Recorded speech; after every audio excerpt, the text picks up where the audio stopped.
How China controls world money. There's a vault in Beijing, not the kind you're thinking of. No gold bars, no stacks of yuan, just servers. And inside those servers is something that makes the US Treasury nervous, the IMF uncomfortable, and Wall Street quietly recalculate their models. China doesn't control world money the way empires used to. They're not printing dollars. They're not hoarding reserves. They're doing something else, something quieter. And by the time most people notice, the math has already changed. Let's talk about how. 2008, the financial crisis hits. The world learns a lesson. When America sneezes, everyone catches pneumonia. China learns a different lesson. They learn that relying on the dollar isn't strength, it's exposure. So they start building, not walls, not armies, infrastructure. Between 2013 and 2023, China lends over $1 trillion to more than 150 countries. Roads in Pakistan, ports in Sri Lanka, railways in Kenya, bridges in Ecuador.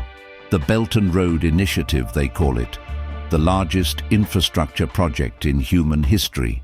But here's the thing, they're not doing it in dollars, they're doing it in yuan. And they're not lending to rich countries. They're lending to countries that can't get loans anywhere else.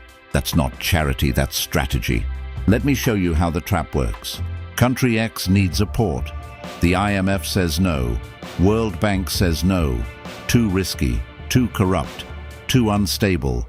China says yes. Not only yes, but we'll build it for you. Chinese engineers, Chinese materials, Chinese workers. You just sign here. Country X signs. The port gets built. Everyone celebrates.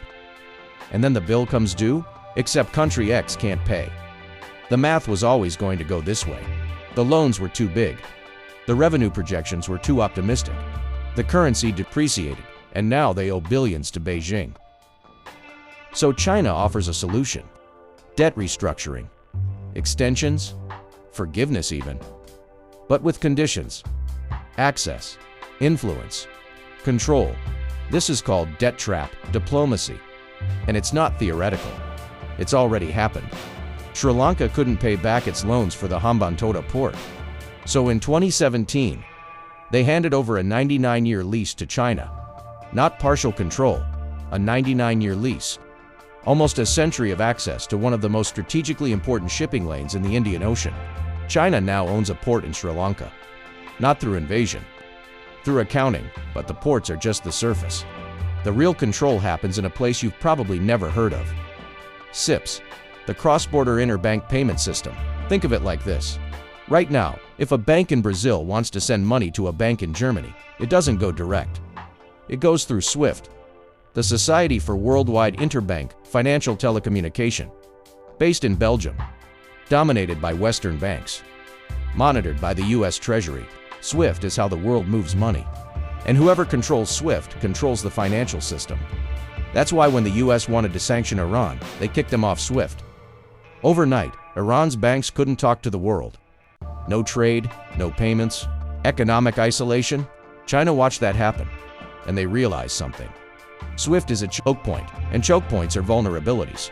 So in 2015, they launched CIPS, China's version, an alternative payment system.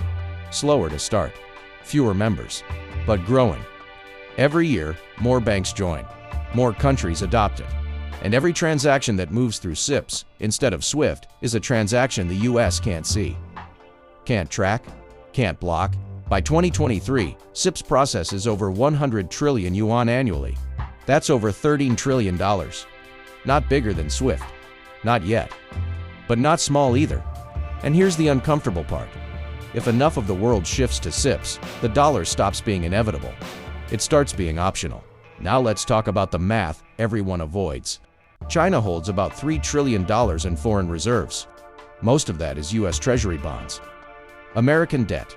For years, people said this gives the US leverage. China holds our debt, sure, but if they dump it, they crash their own reserves. Mutually assured destruction. Except that's not quite true anymore, because China's been quietly diversifying. Buying gold. Lots of it. In 2023, They added 225 tons of gold to their reserves. That's more than any other country.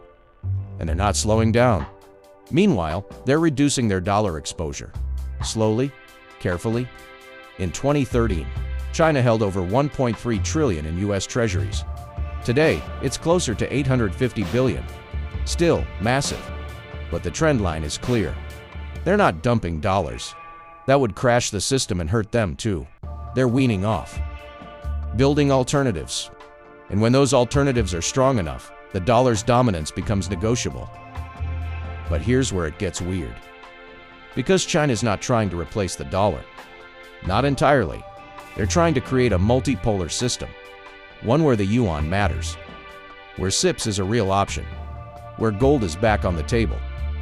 Where smaller countries have more than one master to choose from. And this is where the irony hits. The US spent 70 years building a global financial system centered on the dollar. It gave them power, but it also gave them responsibility.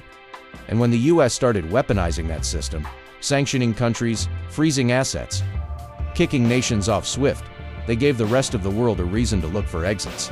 China didn't have to convince countries to move away from the dollar. The US did that for them. Let's zoom out. What does this actually mean? Right now, about 60% of global reserves are held in dollars. That's down from 70% 2 decades ago. The yuan is around 3%.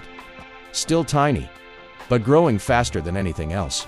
If that trend continues, if the yuan hits 10%, 15%, 20%, the math changes. Not overnight, but structurally. US wouldn't lose control, but it would lose monopoly. And monopoly is where the real power lives. Think about what that makes possible. Right now, if the US imposes sanctions, they stick. Because you can't do international business without touching dollars at some point. But in a world with alternatives, sanctions become suggestions. You can root around them. Use yuan. Use CIPS. Trade in gold. Barter. Countries start playing powers against each other. Bidding wars for influence. That's not stability. That's tension. Here's the part that should make you uncomfortable. None of this is secret. It's all happening in public. Belt and Road press releases, CIPS transaction reports, central bank gold purchases, IMF data. But it's boring, so it stays invisible. And while everyone's watching TikTok bans and trade wars and tech sanctions, the architecture underneath is shifting. The foundation of who controls money, and therefore who controls power, is being rewired. China's playing a long game. Not years, decades. They don't need to win today. They just need to build the infrastructure so that in 10, 20, 30 years, when they do make a move, the system is already in place. And here's the question nobody wants to ask. What happens when it works?